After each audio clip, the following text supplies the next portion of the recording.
Al-Quran mengakui bahwa Tuhan seluruh alam adalah Tuhan Musa dan Harun. Tidak ada Tuhan selain Tuhan yang dipercaya oleh Bani Israel. Selama ini sama sekali tidak ada terdengar pengakuan dari ulama, ustadz, guru besar agama Islam yang mengatakan bahwa Tuhan yang benar itu adalah Tuhan Musa dan Harun, yaitu Tuhan yang dipercaya oleh Bani Israel, padahal ini ada tertulis di Al-Quran. Tetapi yang diagung-agungkan oleh mereka adalah Tuhan negeri Mekah pemilik Ka'bah, yaitu ilah sesembahan kaum Quraisy sejak zaman jahiliyah melalui berhala-berhala, yang kemudian mereka klaim bernama Allah. Al-Quran sendiri mengakui bahwa tidak ada Tuhan melainkan Tuhan yang dipercayai oleh Bani Israel. Dan kami selamatkan Bani Israel melintasi laut, kemudian Firaun dan bala tentaranya mengikuti mereka, untuk menzalimi dan menindas mereka, sehingga ketika Firaun hampir tenggelam dia berkata, "Aku percaya bahwa tidak ada Tuhan melainkan Tuhan yang dipercayai oleh Bani Israel, dan aku termasuk orang-orang Muslim." Quran Surah Yunus ayat 90. Dan yang disebut Muslim adalah orang yang beriman kepada Tuhan Bani Israel, bukan kepada Tuhan yang lain. Dan di ayat lain dikatakan, Quran Surah Al-A'raf ayat 121-122 berkata, mereka berkata, kami beriman kepada Tuhan seluruh alam, yaitu Tuhannya Musa dan Harun. Quran Surah Asy-Syu'ara ayat 47-48. Mereka berkata, kami beriman kepada Tuhan seluruh alam, yaitu Tuhannya Musa dan Harun. Allah berfirman kepada Musa, sungguh, aku ini Allah, tidak ada Tuhan selain aku, maka sembahlah aku dan laksanakanlah salat untuk mengingat aku. Maka ketika dia sampai ke tempat api itu, dia diseru dari arah pinggir sebelah kanan lembah, dari sebatang pohon, di sebidang tanah yang diberkahi, wahai Musa, sungguh, aku adalah Allah, Tuhan seluruh alam. Quran Surah Al-Qasas ayat 30. Tuhan Bani Israel adalah pribadi yang berfirman secara langsung, sedangkan Tuhan umat Islam adalah sosok yang enggan berbicara kepada manusia, dia hanya ada di belakang tabir. Al-Quran dengan jelas mengakui bahwa Allah Musa berfirman secara langsung kepadanya dan kepada yang lainnya. Quran Surah Al-Baqarah ayat 253 berkata, Rasul-rasul itu kami lebihkan sebagian mereka dari sebagian yang lain. Di antara mereka ada yang langsung Allah berfirman dengannya dan sebagian lagi ada yang ditinggikannya beberapa derajat, dan seterusnya. Quran Surah An-Nisa ayat 164 berkata, dan ada beberapa rasul yang telah kami kisahkan mereka kepadamu sebelumnya dan ada beberapa rasul yang tidak kami kisahkan mereka kepadamu, dan kepada Musa, Allah berfirman langsung. Quran Surah Al-A'raf ayat 143 berkata, dan ketika Musa datang untuk munajat, pada waktu yang telah kami tentukan dan Tuhan telah berfirman langsung kepadanya, Musa berkata, ya Tuhanku, tampakkanlah dirimu kepadaku agar aku dapat melihat engkau. Allah berfirman, engkau tidak akan sanggup melihatku, namun lihatlah ke gunung itu, jika ia tetap di tempatnya sebagai sediakala niscaya engkau dapat melihatku, dan seterusnya. Dan kepada Adam, Ibrahim, Ishak dan para nabi dari Bani Israel dia juga berfirman secara langsung. Akan tetapi yang dimuliakan oleh umat agama Islam adalah sosok yang tidak berfirman dan hanya ada di belakang tabir. Di Quran Surah Asy-Syu'ara ayat 51 dikatakan, dan tidaklah patut bagi seorang manusia bahwa Allah akan berbicara kepadanya kecuali dengan perantaraan wahyu atau dari belakang tabir atau dengan mengutus utusan lalu diwahyukan kepadanya dengan izinnya apa yang dia kehendaki. Sungguh, dia maha tinggi, maha bijaksana. Tuhan semesta alam adalah Tuhan Musa dan Harun, tetapi umat Islam diperintahkan untuk menyembah Tuhan negeri Mekah pemilik Ka'bah. Quran Surah An-Naml ayat 91, aku hanya diperintahkan menyembah Tuhan negeri ini yang dia telah menjadikan suci padanya dan segala sesuatu adalah miliknya, dan aku diperintahkan agar aku termasuk orang Muslim. Quran Surah Quraisy ayat 3, maka hendaklah mereka menyembah Tuhan pemilik rumah ini, Ka'bah.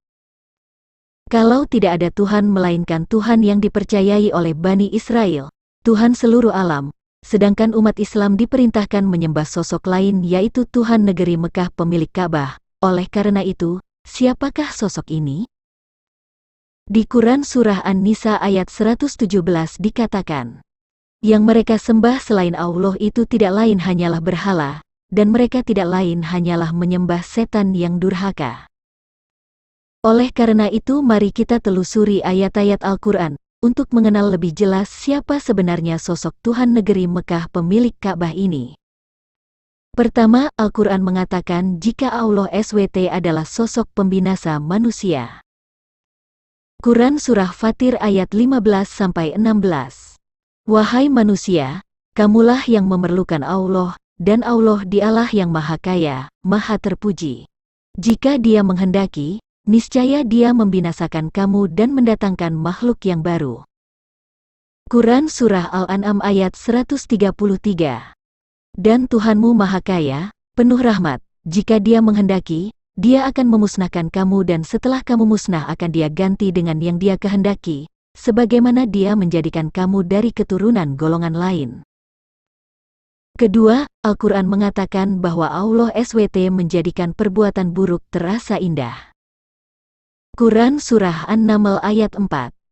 Sesungguhnya orang-orang yang tidak beriman kepada akhirat, kami jadikan terasa indah bagi mereka perbuatan-perbuatan mereka yang buruk, sehingga mereka bergelimang dalam kesesatan.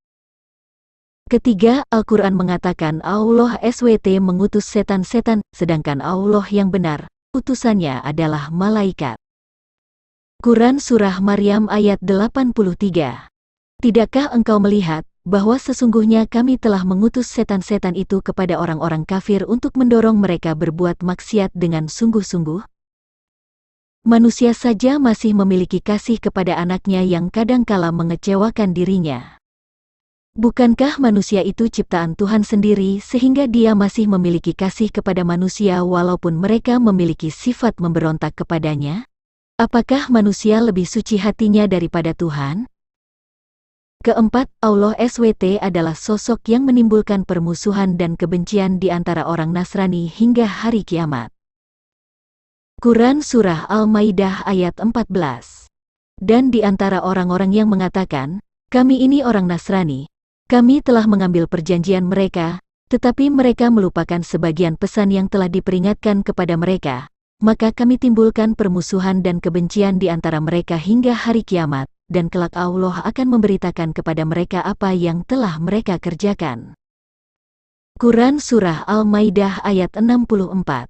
Dan orang-orang Yahudi berkata, tangan Allah terbelenggu, sebenarnya tangan merekalah yang dibelenggu dan merekalah yang dilaknat disebabkan apa yang telah mereka katakan itu, padahal kedua tangan Allah terbuka, Dia memberi rezeki sebagaimana Dia kehendaki. Dan Al-Quran yang diturunkan kepadamu dari Tuhanmu itu pasti akan menambah kedurhakaan dan kekafiran bagi kebanyakan mereka, dan kami timbulkan permusuhan dan kebencian di antara mereka sampai hari kiamat. Setiap mereka menyalakan api peperangan, Allah memadamkannya, dan mereka berusaha menimbulkan kerusakan di bumi, dan Allah tidak menyukai orang-orang yang berbuat kerusakan.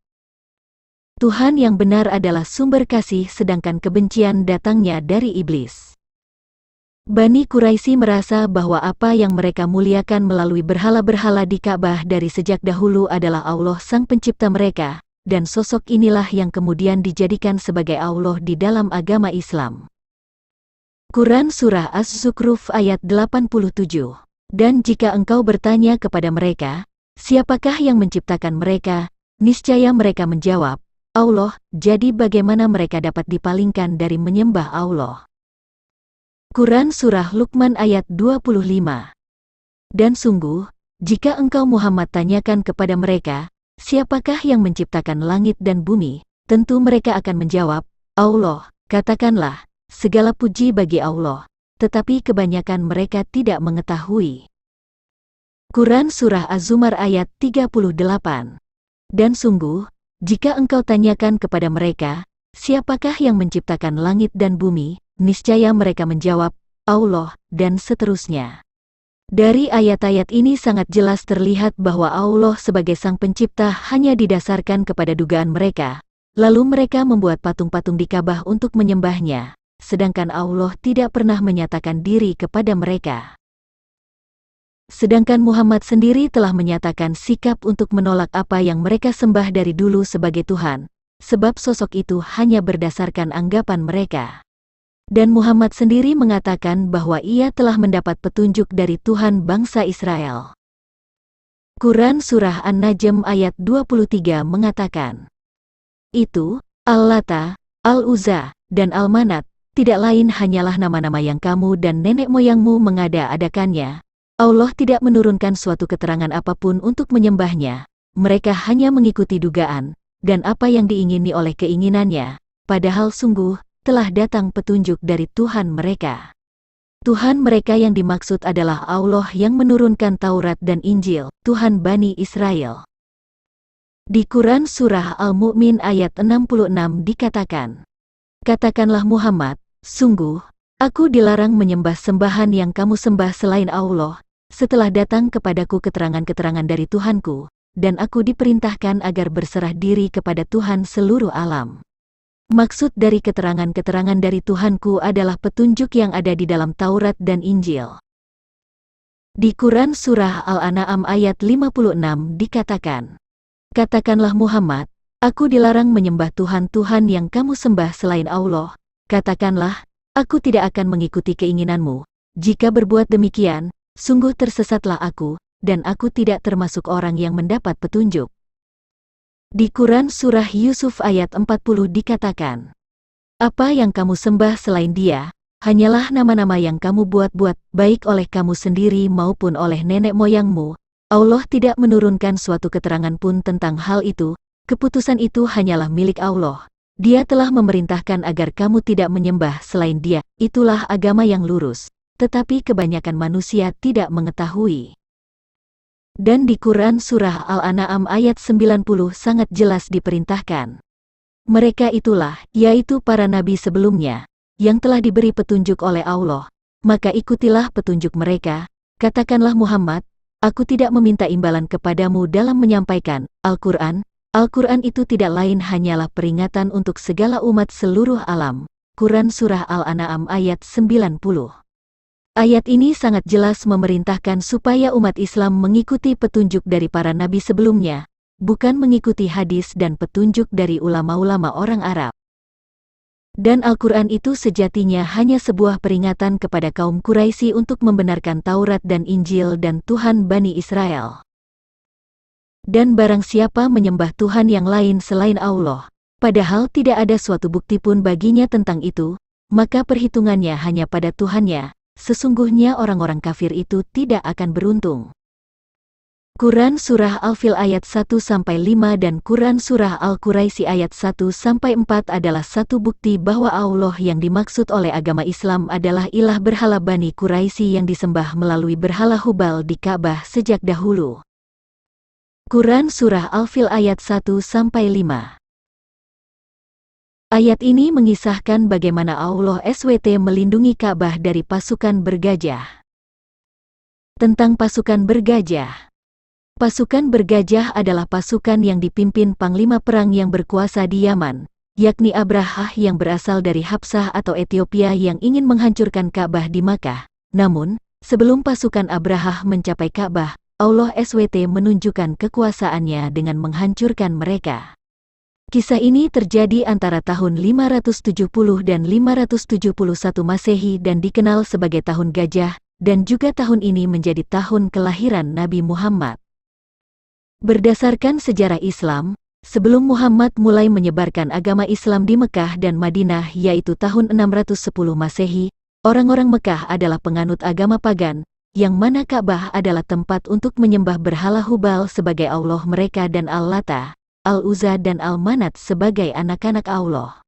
Jadi dapat dipastikan bahwa sebelum tahun 610 Masehi, Ka'bah adalah tempat pemujaan kepada berhala-berhala. Kalau Allah SWT adalah pelindung bagi penyembahan berhala-berhala di Ka'bah dari pasukan bergajah, tentu Dia adalah ilah berhala tersebut, bukan Tuhan semesta alam. Quran Surah Al-Quraisy ayat 1-4. Surat Quraisy ini memberitakan bahwa Ka'bah adalah tempat kebiasaan orang-orang Quraisy menyembah Tuhannya. Pengertian tentang kebiasaan berarti sudah dilakukan sejak lama, atau dapat disebut sebagai tradisi mereka sejak dahulu. Penghancuran berhala di Ka'bah baru terjadi di akhir kenabian Muhammad, yaitu tahun 630 Masehi, jadi sangat jelas bahwa kebiasaan orang-orang Quraisy di Ka'bah adalah tradisi penyembahan berhala. Beriman kepada sosok lain selain Tuhan Bani Israel, tentulah mereka berhubungan dengan berhala-berhala dan setan yang durhaka menjadi Tuhannya.